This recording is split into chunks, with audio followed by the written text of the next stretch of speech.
Creo que en el momento en el que esto se ha metido en cada rincón de nuestra vida, ¿no?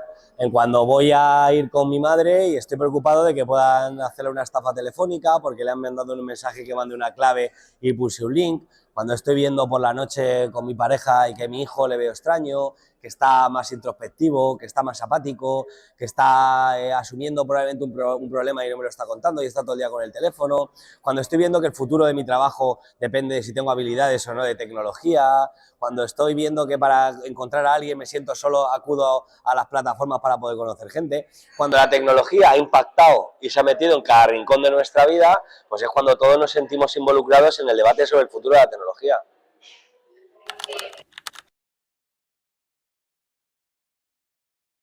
Es que partamos de la base de que incluso estas malas redes sociales son hoy un elemento fundamental de información y comunicación para la gente. Se han convertido en nuevas plazas públicas. Por tanto, el que maneje cuánto de eso circula, cuánto de eso se quita, cuánto de eso se amplifica, es decir, los algoritmos, sin transparencia y sin rendición de cuentas, tiene una gran parte de la definición de lo que se habla. Trasladémoslo eso a procesos electorales, por ejemplo, ¿no? Las elecciones son una parte, no la única, pero una parte muy importante de los procesos democráticos. ¿Cómo los estados vamos a dejar que corporaciones que ni siquiera tienen oficina en nuestro país tengan la capacidad de pasar por encima de las reglas que ya nuestros países nos hemos dado, que nuestros ciudadanos hemos votado?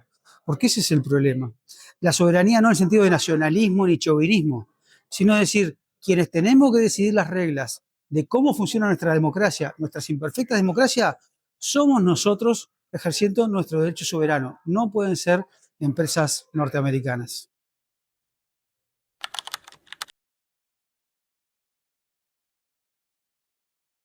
Yo creo que hay un mix de cosas que están tan juntas que no me animaría a separarlas, pero digamos, desinformación vinculado con polarización y discurso de odio a escala como está sucediendo, ese es un problema para la democracia. Probablemente para ciertos sectores sociales la violencia digital contra mujeres sea el problema principal, o la violación de derechos de niños, niñas y adolescentes también. Pero en términos democráticos, las estrategias deliberadas de desinformación con intención de dañar incluso el propio proceso electoral, con esa mezcla de odio, polarización, falta de tolerancia, creo que es el problema principal para las democracias. No cualquier desinformación, no un posteo de deepfake, sino cuando eso escala y eso forma parte de una estrategia. Claro, siendo ese el problema, la concentración de poder de unos pocos agrava el problema. La concentración es el agravante del problema.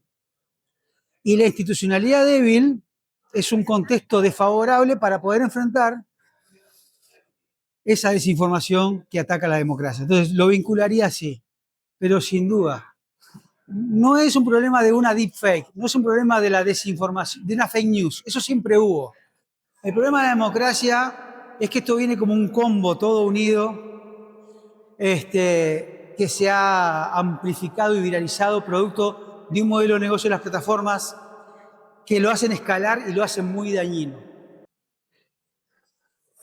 Creo que la democracia está en riesgo si nosotros no logramos al menos atacar este problema y mitigarlo. No digo eliminarlo, pero tratar de mitigarlo. No solo con regulación, con alfabetización, con mejor periodismo, con medios más independientes y fuertes.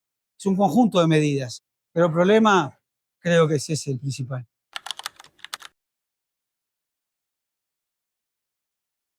Hablar de la parte más política, me gustaría hacer un ejercicio de pensar también cómo eso impacta las relaciones sociales más amplias que nosotros tenemos.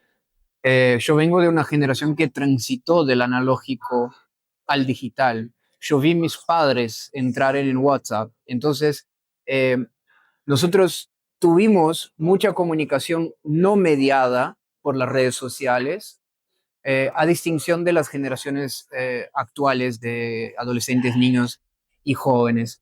Entonces, esta relación mediada por las redes de salida eh, impacta la percepción. Y ahí también están los datos que nosotros presentamos del Latinbarómetro que indican que de 2010 a 2020 hubo una caída de 20% de la confianza de las juventudes en la democracia. La juventud era el sector que más apoyaba a la democracia en 2010 y ahora es el sector que menos apoya a la democracia después de 2020, con una caída de 20 puntos. En el informe recién que hicimos sobre juventud, participación política y democracia, el diagnóstico que nosotros tenemos es que no hay una crisis de valores en la democracia, en la juventud en relación a la democracia, pero hay una crisis de pertenencia institucional.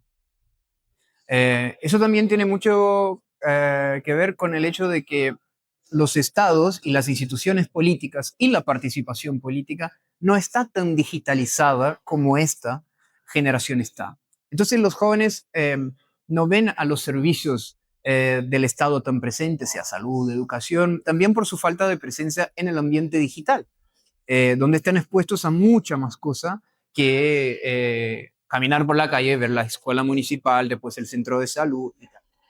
Yo creo que ahí hay un camino también de la importancia de la presencia del Estado y de sus instituciones y también de la política, y no la política polarizada, ideológica, sino que la política con P mayúsculo, ¿no?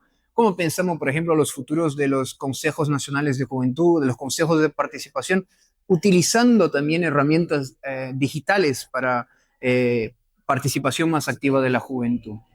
La juventud también cambió su forma de participación. Este es un dato de una investigación hecha por la Fundación Friedrich Ebert que indica que los jóvenes no están menos activos políticamente, sino que cambiaron sus formas de participación. Hay más desconfianza de las llamadas instituciones tradicionales de participación política, sindicatos, partidos, pero los jóvenes se están movilizando y están participando y están activos en temas tan importantes como el cambio climático y utilizan cada vez más las redes para hacer oír sus voces. Entonces hay un cambio de la forma de participación y donde yo creo que no necesariamente las instituciones tradicionales de la política están acompañando.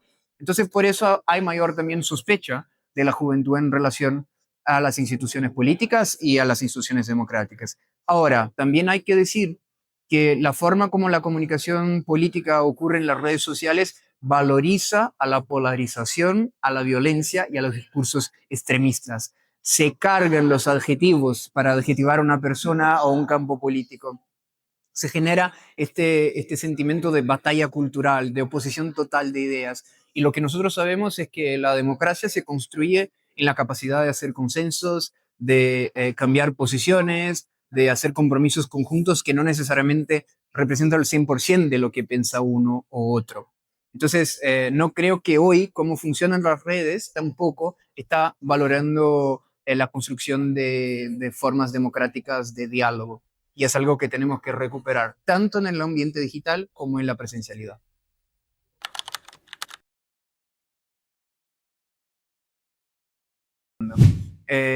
En especial cuando pensamos en el tema juventud y adolescencia, hay unos preconceptos del vicio, por ejemplo. No, los jóvenes son viciados en eso.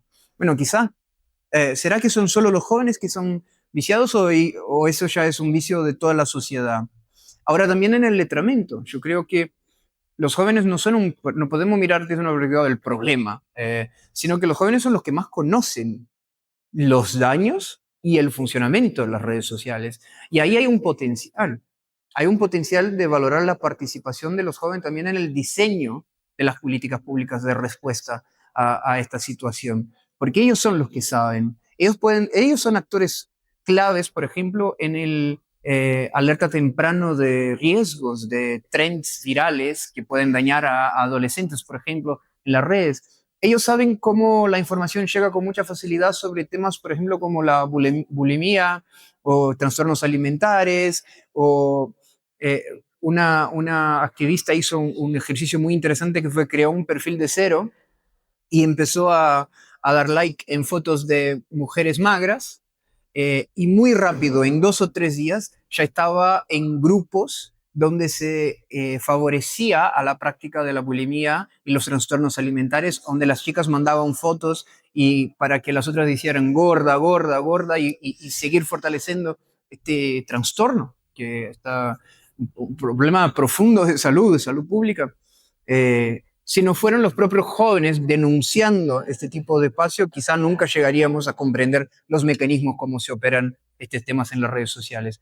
Entonces, esa es una cosa que yo creo que deberíamos valorar más, ¿no? Los jóvenes como actores de la construcción y lo diseño de las respuestas a este problema que estamos viviendo.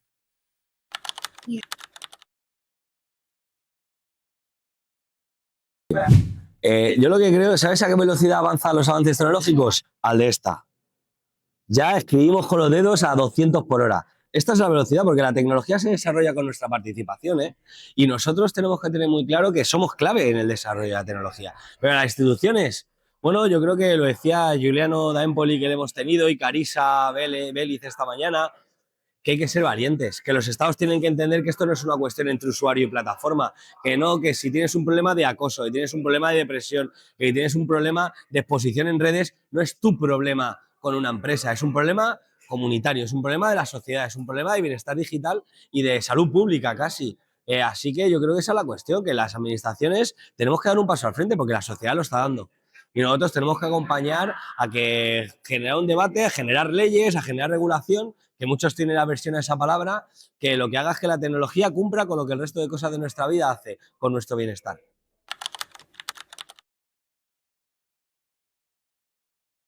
Las pilas.